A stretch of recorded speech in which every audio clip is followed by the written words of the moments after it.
Good evening, I'm DACIA Richards and welcome to Wednesday's edition of the Regional News. We begin with news from Venezuela.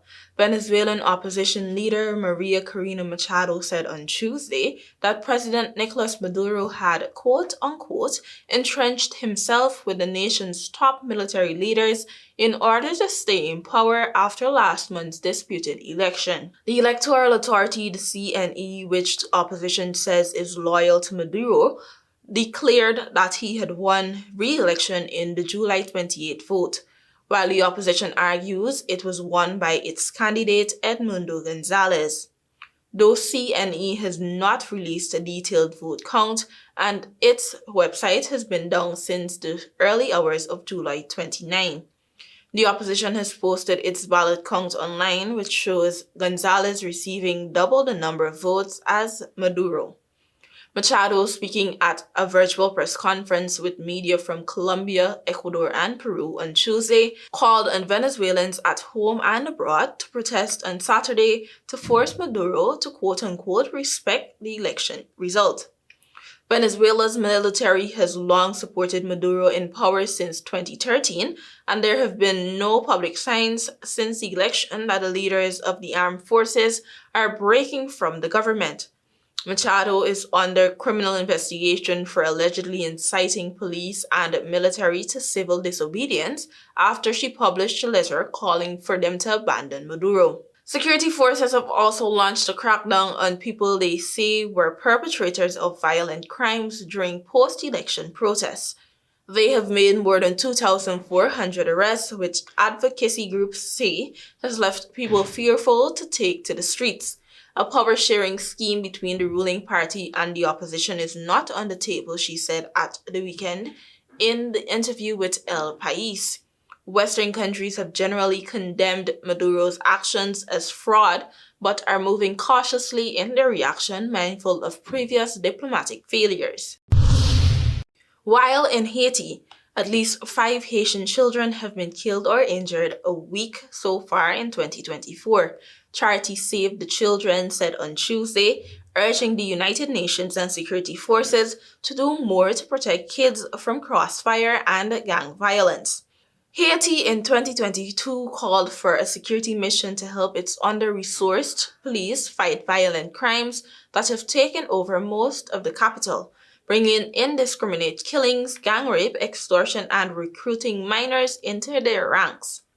But progress has been slow, and so far just 400 Kenyan police mandated to lead a UN-ratified mission have deployed in Haiti, while countries have lagged in delivering on promises of funds, personnel, and armored trucks. Citing UN data, Save the Children said at least 131 children were killed or injured in the first 6 months of 2024. Often due to stray bullets or reprisals for supporting rival gangs or police, and said the true numbers were likely much higher. In late July, local media reported that a Kenyan mission to Gantier, a community by the border with the Dominican Republic, had rapidly ended, with police having to help them escape gang gunfire due to lack of preparedness and resources. Violence in Gantier had by August 1 displaced nearly 6,000 residents, UN data showed. Save the Children called on the UN Security Council to end impunity for those committing abuses against children and recruiting them into gangs, and called on, quote, all parties in Haiti to allow immediate, sustained, and unimpeded passage of humanitarian relief, unquote. Now for some international news. More than 2 weeks after Venezuelan President Nicolas Maduro claimed re-election victory, the US and other Western countries are showing little sign that they plan to quickly impose tough measures for what many of them have condemned as voting fraud.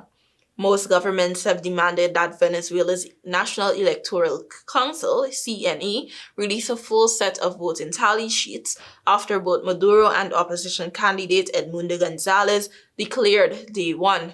Brazil and others have been trying to secure talks between the two sides, political rivals that have not conciliated in decades. Protests against Maduro in the days following the vote were met with a crackdown, with authorities denouncing the demonstrations as an attempted quote-unquote coup. The confrontation left 23 dead and more than 2,000 people arrested, according to data from the United Nations on Monday. Western governments are trying to take it slowly in their reaction, said one embassy official, who spoke anonymously as he was not authorized to speak publicly on the matter. No government wanted to be first on anything, he added. Their measured response comes as they are mindful of what happened after Maduro's 2018 re-election, three officials from different countries said. The Biden administration has been keen not to complicate the way forward for the opposition, led by Maria Corina Machado and candidate Gonzalez, as the Venezuelans seek, quote, even small concessions, unquote, from Maduro, said one person familiar with Washington's thinking. Some of those concessions are related to open communication channels between the two sides that the opposition hopes could lead towards an impartial verdict on the election's results and a possible political transition. A review by Venezuela's Supreme Court is likely to take time and may not lead to an impartial opinion, given that it is backed by Maduro allies. U.S. officials have been reaching out to regional and international partners to organize a coordinated response, the three sources said. Cautiously, the U.S. has recognized Gonzalez as the winner of the July 28 election, but it has not called him president-elect. Countries including China, Russia, Nicaragua, and Cuba have recognized Maduro's victory and offered him support. Thank you for watching. Until next time.